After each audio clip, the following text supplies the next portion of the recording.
இந்த வரலாற்றில் 2 பேத்துக்கான உரையாடல் தான் அது ஒரு பேசு பொருளாக மாறி வரலாற்றையே மாற்றும். இதை பற்றி இதிகாசங்கள், இலக்கியங்கள் அப்படி இப்படின்னு நிறைய எக்ஸாம்பிள்ஸ் இருக்குது. அதுவும் மகாபாரதம் அப்படிங்கிற அந்த கதையில் கிருஷ்ணனுக்கும் அர்ஜுனனுக்கும் நடக்கிற அந்த உரையாடல் தான் தனிப்பகுதியாகவே வரும். அந்த சாப்டருக்கு பேர் கீதா உபதேசம். அது வரலாற்றை மாற்றுச்சா இல்லையான்னு நமக்கு தெரியாதுங்க. ஆனால் பிடிஆர் நேற்று கொடுத்தார்ல ஒரு கீதா உபதேசம். பிடிஆர் அப்படியே கிருஷ்ண ரேஞ்சுக்கு தூக்கி வைக்கலாம் அப்படின்னு ஆசைப்பட்டா தப்பா போச்சு. பிடிஆர் ரேஞ்சுக்கே தூக்கி வைக்கணும். பழனிவேல் தியாகராஜன் இது பிடிஆரின் உபதேசம் அப்படின்னு தனியாக ஒரு புக்கே எழுதலாம். இதை மக்கள் படிச்சே ஆகணும். இன்றைய பாரதத்தில் இருக்க ஒவ்வொரு மக்களும் படிச்சே ஆகணும். முன்னாடி இருக்கிறவன் சொந்தக்காரன் நல்லா பார்க்காத, அவன் சொந்தக்காரனே இல்லை. அவன் கையில் இருக்கிற ஆயுதம் இந்தி அப்படின்னு எல்லாம் நினைக்க வேணாம், அது ஒரு சந்தி. நம்மளையே 3 ஆயுதத்தையும் தூக்கிட்டு வா அப்படின்னு சொல்றானா, அவங்கிட்ட ஒரு ஆயுதம் கூட ஒழுக்கமா இல்லை.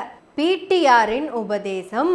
வணக்கம், எனவே பேசுவோம். நம்ம எனவே பேசுவோம் சேனலை சப்ஸ்கிரைப் பண்ணி அந்த பெல் பட்டனை அழுத்தி ஆதரவு கொடுங்க. பிடிஆரின் உபதேசம். ஔவையார் நலங்கிலியை பார்க்க போய் நெடுங்கிலியை பற்றி அவர்கிட்ட சொல்லி போறவே நிப்பாட்டுவாங்க. கரந்தாப்பர் இன்டர்வியூக்கு கூப்பிடுவாரு. ஜெனரலாக 2 பேர் பேசிட்டு இருக்கும் போது முன்னாடி தண்ணி வைக்கிறது அப்படிங்கிறது சம்பிரதாயம்.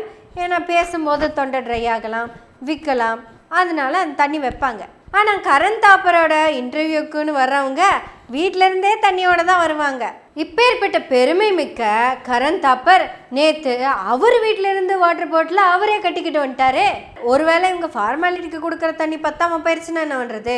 ஏன்னா நான் பேச போகிறது பிடிஆர் கிட்ட. பிடிஆரோட உபதேசம் இது எனக்கு மட்டும் இல்லை, இந்த பாரத மக்கள் ஒவ்வொருத்தங்களுக்கும். உங்களுக்கு கூட டவுட் வருங்க, இந்தியான்னு சொல்லாமல் ஏன் பாரதம்ங்கிற அப்படின்னு. பாரதத்தில் கொடுத்த உபதேசம் நம்மளை 2ஆம் தர குடிமக்களாக மாற்றுச்சு. ஆனால் நம்ம பிடிஆர் பாரதத்துக்கே உபதேசம் கொடுக்கறதுனால நம்ம முதல் தர மக்களாக உயர்ந்திருக்கோம். அதனால தான் பாரத மக்கள்னா அவங்களுக்கு புரிகிற மாதிரியே சொல்கிறேன். இனி புரியும்னு நினைக்கிறேன். அதனால நமக்கு பாரதம் தேவையில்லை, இந்தியாக்குள்ளேயே போயிடுவோம். தமிழ்நாட்டில் இருக்கிறவங்க தான் வெல் குவாலிஃபைடில். அப்புறம் ஏன் நீங்கள் வந்துட்டு 2 லாங்குவேஜ் படிக்கணும், 3 லாங்குவேஜ் தாராளமாக படிக்கலாமே அப்படின்னு கூலாக ஒரு கேள்வியை எடுத்து போடுறாரு நம்ம கரந்தாப்பர். Why are you so adamant about it being a 2-language policy in Tamil Nadu? Why are you so hotly against a 3-language policy? After all, children have a capacity to learn languages easily and quickly. It's to their advantage to be taught more. PTR என்ன லாங்குவேஜில் பேசுவாருன்னு wait பண்ணி பார்த்தா அதுக்கான பதில அவரோட பாடி லாங்குவேஜே சொல்லிருச்சு. இந்த ஆங்கிலத்தை local லாங்குவேஜாக use பண்ணிட்டு இருக்கிறவங்க கூட யோசிச்சிருப்பான், இந்த ஹோ ஓஹெச் இப்படியும் சொல்லலாமான்னு.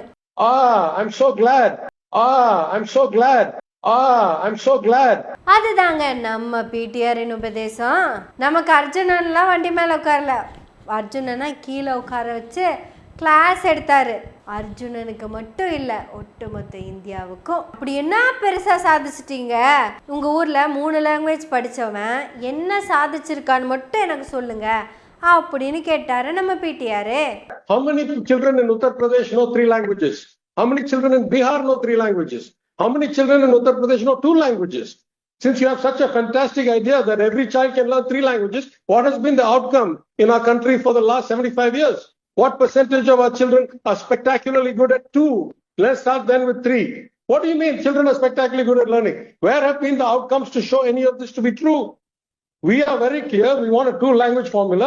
It is both ethnically, culturally, and economically a sophisticated approach that has yielded us spectacular results. Tell me one place where a 3-language formula in this country has yielded better results than the state of Tamil Nadu, and explain to me why we should change from our policy for the sake of somebody else. நான் முடிஞ்ச Sunday Damu ஏகாசாவோட ஒரு meeting இருந்ததுங்க. அங்கே போனால் அது நம்ம railways Coimbatore ஜங்ஷனோட back side வருதுங்க. யூஸ்வலாக ட்ரெயின் இறங்குறவங்க ஜங்ஷனோட என்ட்ரன்ஸ் வழியாக தான் வெளியே வருவாங்க. இது ஜங்ஷனோட ஒரு குட்டி சந்து வழிங்க. அங்கெல்லாம் டிடிஆர் நிற்க மாட்டாங்க. எனக்கு தெரிஞ்ச அந்த வழியாலாம் எந்த தமிழனும் வந்தது கிடையாது. ஆனால் நீங்கள் சொன்ன மாதிரி அந்த 3 லாங்குவேஜ் படித்தவங்க அந்த குட்டி சந்து வழியாக கிட்டத்தட்ட ஒரு 300 பேர் இறங்கி நடந்து வந்துட்டு இருந்திருப்பாங்க.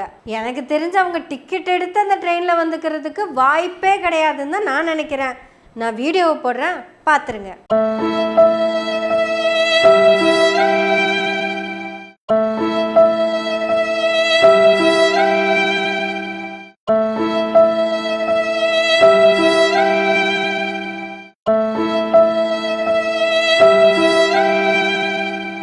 நான் இந்த மக்களை ஒருபோதும் தவறாக பேசவில்லை.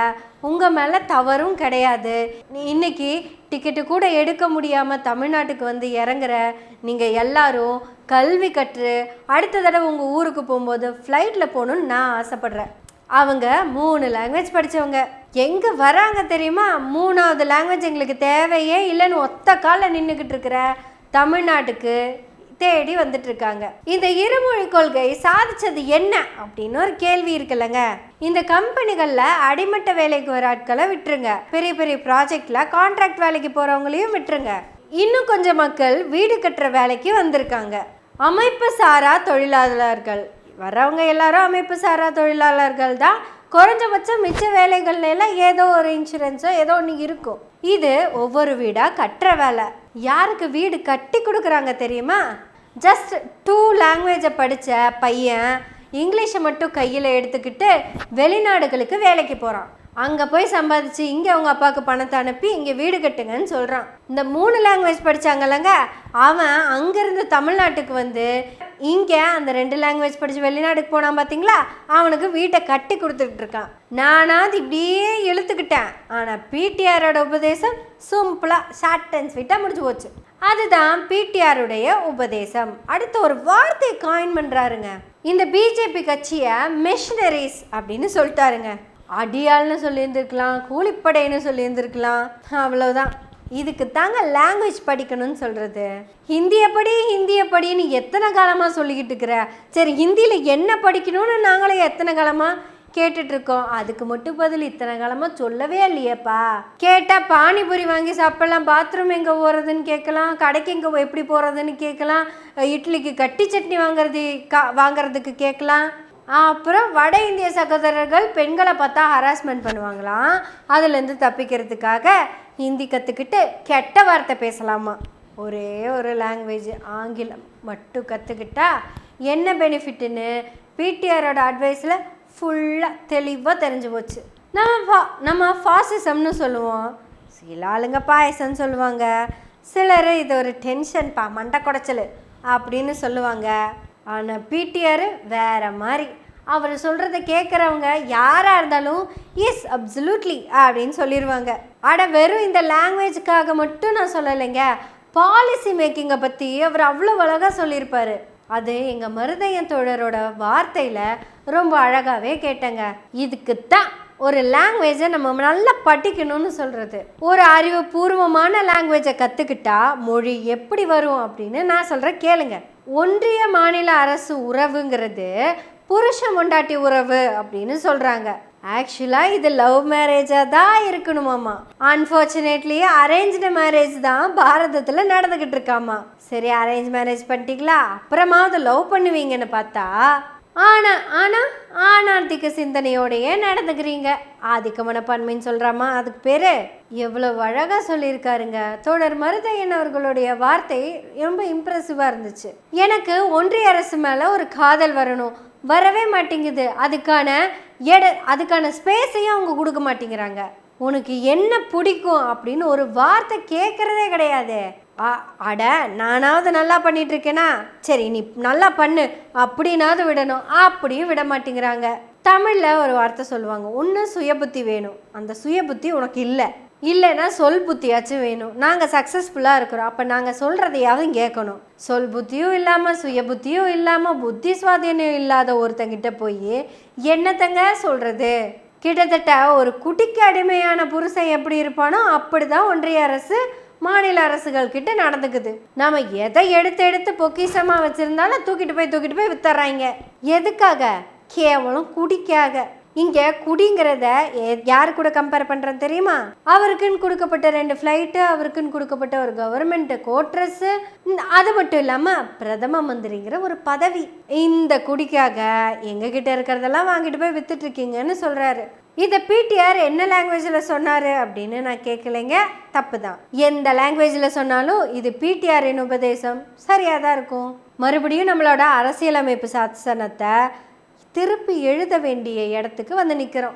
அன்னைக்கு அதுக்கு தலைமை ஏற்றுக்கிட்டவர் டாக்டர் அண்ணல் அம்பேத்கர். அன்னைக்கும் வேற வாய்ப்பே இல்லை அவரை தவிர. இன்னைக்கும் எங்கள் பிடிஆரை தவிர உங்களுக்கு வேற வாய்ப்பே இல்லை. பிடிஆரின் இந்த உபதேசம் இந்திய அரசியலமைப்பு சாசனத்துக்கு ஒப்பானது. எனதருமே இந்திய இடதுசாரி ஊடகங்களே, எங்கள் பிடிஆர் கொடுத்த இந்த உபதேசத்தை தயவு செய்து இந்தியாவில் இருக்கிற எல்லா லோக்கல் லாங்குவேஜ்லேயும் கொண்டு போய் சேர்க்கறதுக்கான முயற்சி எடுங்க. ஏன்னா எங்கள் பிடிஆருடைய உபதேசம் கரண் தாப்பரின் வழி இந்திய மக்களுக்கானது. கரண் தாப்பருக்கு மீண்டும் ஒரு முறை நன்றி சொல்ல கடமைப்பட்டிருக்கோம். ஏன்னா நீங்கள் கேட்ட கேள்வி எல்லாமே இந்தியாவுக்கான கேள்விகள். எங்கள் பிடிஆரின் உபதேசம் இந்தியாவை தாண்டி இருக்கும் ஒவ்வொரு மக்களுக்கும் ஆனது. தயவு செய்து இந்தியாவில் இருக்கிற ஒவ்வொருத்தங்களும் பிடிஆருடைய உபதேசங்களை பார்த்து கேட்டு படித்து முடிச்சுடுங்க. பிடிஆர் பேசியதில் ஒரு பகுதியை பேசியதே பெருமையாக நினைக்கிறது. எனவே பேசுவோம் நாள்தோறும். உங்களுடைய ஆதரவுகளை நன்றிகளோடு எதிர்பார்த்து கொண்டிருக்கிறோம். நன்றி, வணக்கம்.